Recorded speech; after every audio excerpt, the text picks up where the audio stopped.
Hey folks, welcome back to my book club. I've been away a while. I didn't mean to, I know your whole life has probably been on hold waiting for my next video, and I'm sorry to put you in a state of limbo like that, but I'm back.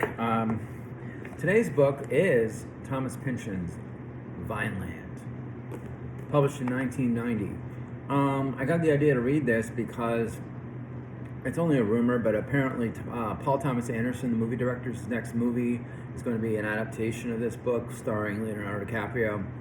And he already adapted one of Pynchon's other books, Inherent Vice. And they have a lot in common. They both go out of their way, I think, in some ways to be weird. They're both brilliant, but the weirdness sometimes is like Paul Thomas Anderson did Boogie Nights, he did Magnolia and Punch Drunk Love and There Will Be Blood. Licorice Pizza was his last one, The Master. And all of his movies, to one degree or another, like in Magnolia, it's a story about these damaged people in Los Angeles looking for redemption. And about, 4/5 through the movie, frogs come flying out of the sky. It's raining the whole time, and then frogs come flying out of the sky for no apparent reason. It's got biblical symbolism, but the rest of the movie is totally realistic. Like, do the frogs really add to the movie? I'm not sure. And even like in There Will Be Blood, the way Daniel Day-Lewis kills Eli, his religious rival at the end, where he like smacks him with a bowling pin and beats him to death, and then it says, "I'll drink your milkshake." I don't know.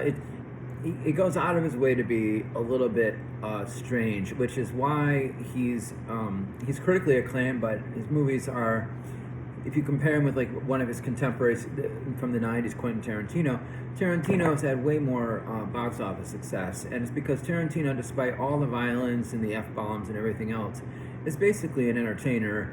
He, at every turn, is trying to entertain you, and his movies are really not, go beneath the surface, they don't confront you the way Paul Thomas Anderson's movies do. In fact, all of his movies, one way or another, have happy endings. I mean, including, what was that movie, the World War II movie, Inglourious Basterds, where it ends with, in glorious fashion, they blow up this theater with all these Nazis, including Hitler, in it.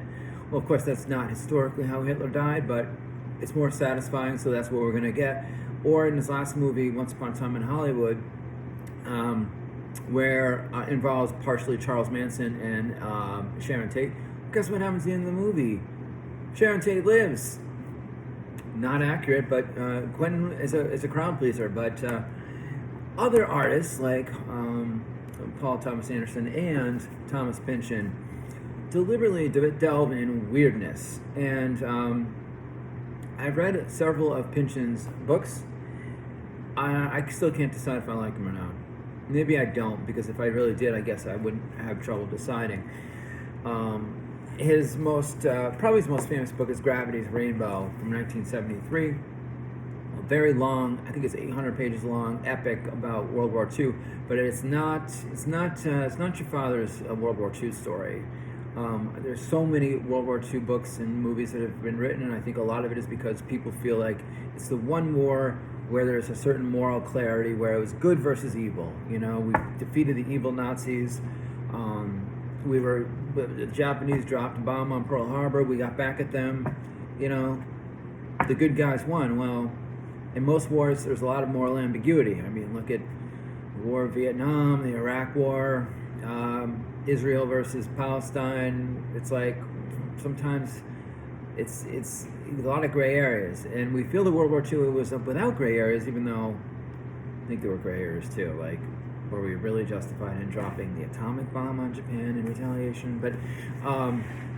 But Gravity's Rainbow is very strange and very disturbing. It's really a lot about post-war. This character Slothrop, who ends up in post-war, war-ravaged Europe. One of the most disturbing scenes ever in a book, because it happens so late in the book. He's portrayed as this kind of like cipher of a character. It's not like a traditional character where we love him, but Pynchon again loves to be weird. He loves to also be. He's almost like a shock a shock jock writer, following in the tradition, I suppose, of William S. Burroughs a little bit, or Hubert Selby, where there's a scene in Gravity's Rainbow. He likes to depict a lot of kinky sex, and there's a scene in Gravity's Rainbow where a woman defecates on a man because the man is into that. And then there's a scene late in the book where Slothrop, it's a scene of pedophilia. He has sex with a very young girl, and I'm like, what is this? In Lolita, Vladimir Nabokov's pedophile book, at least you know right off the bat what we're in for. So maybe I never forgave him for that. But anyway, this book is, by comparison, is a lot tamer. It was the follow-up, but it didn't come out until 1990. And it's... Hold on. Well, again, I found this book a lot of ways annoying, and a lot of why I found it annoying, I realized about 20, 30 pages in, how he writes sentences. And I Googled this, I'm like, do all of his books are like this? And I just didn't consciously notice it. Apparently the answer is yes, according to, and what it really comes down to is he absolutely cannot stop using commas. I'm going to read, hold on one second. Alright, this is going to get messed up.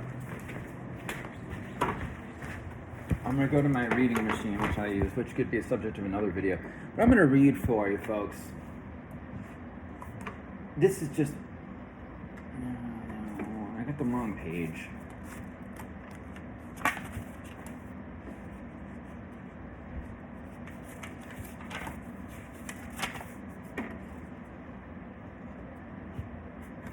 Alright. We're back, folks. I could redo this one, I'm not. Here's a sentence. As, meanwhile, gently, the trees around her, the spruce tall and massive, the alder slenderer, quicker, began, in a stirring of breeze, to dance together, a sight she'd grown up with out her old bedroom window, these particular partners. Prairie was joined in the clearing by a young man so blonde and by the standards of her generation foxy looking that at first she suspected UFO involvement. Now, that's the problem, I think, with that sentence is, why are there so many commas? Now, that, by comparison, is not the most convoluted sentence of the book by far. It's just one near the end of the book I happen to earmark. But he constantly uses these commas where, a comma is like a speed bump in a sentence, and you should only use it minimally because it slows momentum if you're trying to read it. And he's constantly will say, I'm going to tell you this, but let me tell you, before we tell you what's about to happen, we're going to go back and tell you a little more about this, and then we're going to go back again. And he has these apparently he started as a technical writer for Boeing. He was like an engineer, I think, and he learned a certain way of writing sentences and apparently never stopped writing that way. But it's just really annoying because it slows the momentum of a sentence. And in many instances, I realize, I know how you can rewrite this sentence, contain all the same information. You don't have to have commas. Or he'll use commas when you don't even need to. He'll say something about, she went to visit her mother, Eileen, in Houston to blah, blah, blah. He'll say, she went to visit her mother, comma, Eileen, comma, in Houston. You didn't even have to use a comma there. Just say Mother Eileen. So it's almost like he's going out of his way to hit a comma is like a pause button in a sentence, and he's constantly hitting the pause button. And sentence after sentence after sentence of this for 385 pages, it's annoying.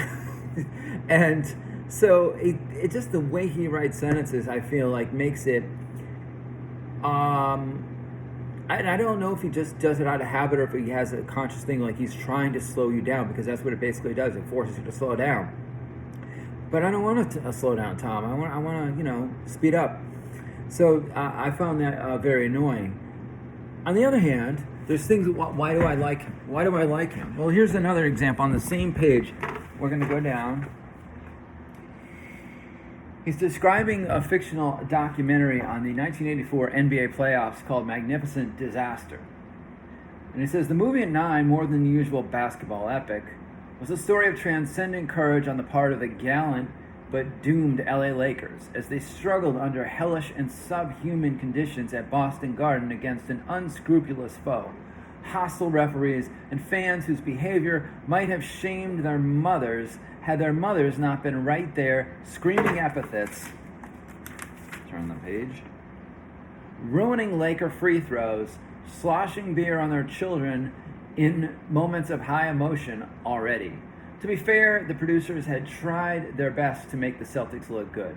Besides Sidney Poitier as Casey Jones, there was Paul McCartney in his first acting role as Kevin McHale, with Sean Penn as Larry Bird. On the Lakers side were Lou Gossett Jr. as Kareem Abdul-Jabbar, Michael Douglas as Pat Riley, and Jack Nicholson as himself. See, that's kind of funny. And by the way, this again published in 1990, so Jack Nicholson, Michael Douglas, Sean Penn, they were much younger than they are now. And that's the thing. A lot of Pynchon is pretty funny, and it's why half of me likes him and half of him finds him annoying. And but the other thing, a lot of people online, this is now considered one of his great masterpieces. But a lot of the Pynchon fanatics I discovered, like on Reddit, don't dare say a bad word about Pynchon on Reddit. It's like a cult. Every word he wrote, I think, to them is an absolute literary masterpiece, work of genius. But though what they often say is this book was a really fun read, really a fun romp. And like the sentence I just read to you was pretty fun, and a lot of it is funny. He goes for laughs, a lot of stupid little silly songs he makes up. The problem is, so it's if you're going to tell a story that you want to be funny, you can do comedy drama, and it's a delicate balance of how do you make it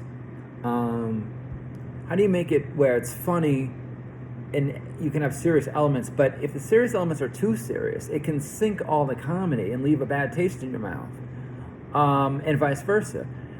You can have comedy drama, but you can't have comedy tragedy, because the tragedy just, it disrupts it. And I think tonally this book, to me, felt a little weird.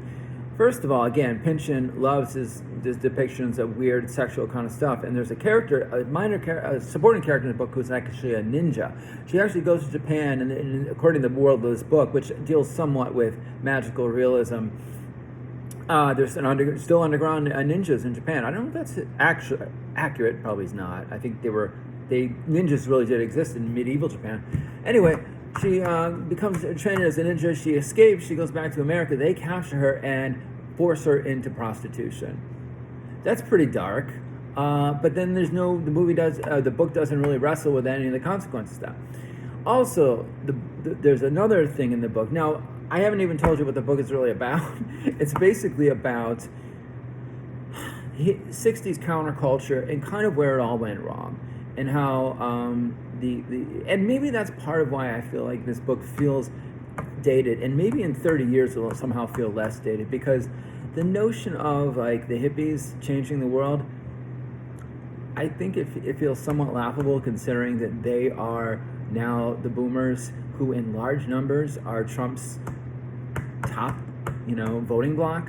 Now, granted, not everyone of that generation was ever a flower child. Trump himself is from that generation. Was he ever wearing tie-dye and doing brown acid? Brown acid would explain a lot of his mental capacity, but I don't think so. So it's a little misleading to say, well, they all sold out. Some of them were never really part of the movement anyway, but still, it's hard to take it seriously, this idea in 2024 that this generation, that you were ever going to really change the world and whatever. It almost seems laughable. But a lot of it is how this war against kind of the radical left, basically, labor in the early 20th century. There's a story of someone in this book who is a labor organizer in Northern California. By the whole book, book takes place in multiple places. Vineland is in Northern California, but not the Bay Area, the extreme north of California, around like Eureka, which is really the hinterlands, because that's where the hippies had to retreat to after they were kind of driven out in the early 70s. And so, 14 minutes. I didn't think this video was going to be long. Now they're all end up being long. And so it's about how the hippies were done in. Or I'm sorry, the initial thing is about someone who's a labor organizer. He's playing a baseball game, and this anti-labor person has a tree in center field, which they tip over and kill him to send a message because he's trying to organize loggers in Northern California to organize.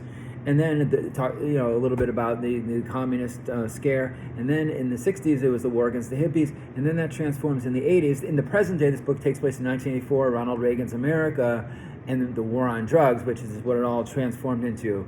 This move against the radical left became the war on drugs, and how, the book in some ways, again, this is why I can't see it as funny, because it's clear that Pynchon is kind of on the side of the countercultural people, and it's kind of like mourning in a sense how they lost. And in not Ronald Reagan's America, they lost. But it's also about how they sold out. And this is why again, I don't understand how people say this is a light read. The central event of this book, I would say, is it's a flashback scene. There's a lot of flashback scenes where it's like a hippie commune in the early 70s, and there's this prosecutor who's working against them for the government, Department of Justice, named Brock Vond, and he basically seduces one of the hippie girls named Frenessy Gates, and maybe he's trying to say the left and right are in bed together, literally and metaphorically, and he basically brainwashes her and convinces her to spy on them, give him information, and to basically set up the murder of this leader, this guy named Weed Atman. And so she first shacks up with Weed, and then she shacks up with this other guy, Reed, and then she introduces a gun and gives him a gun given him by Brock, the government guy, anti-hippie guy. And then out of jealousy, Reed ends up with this gun, and he shoots Weed. So Frenessy basically sets up a guy to get murdered, and it's kind of like it leaves. I don't know, and there's a weird part about it that felt a little weird, because it's almost like this idea of women.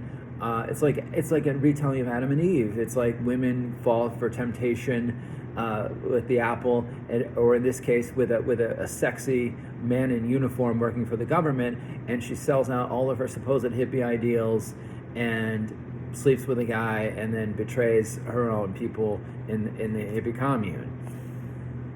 So, yeah, I don't know. I'm like, this is not a funny comedy. So I felt it was kind of all over the place. Anyway, I don't know. I just wasn't that into it.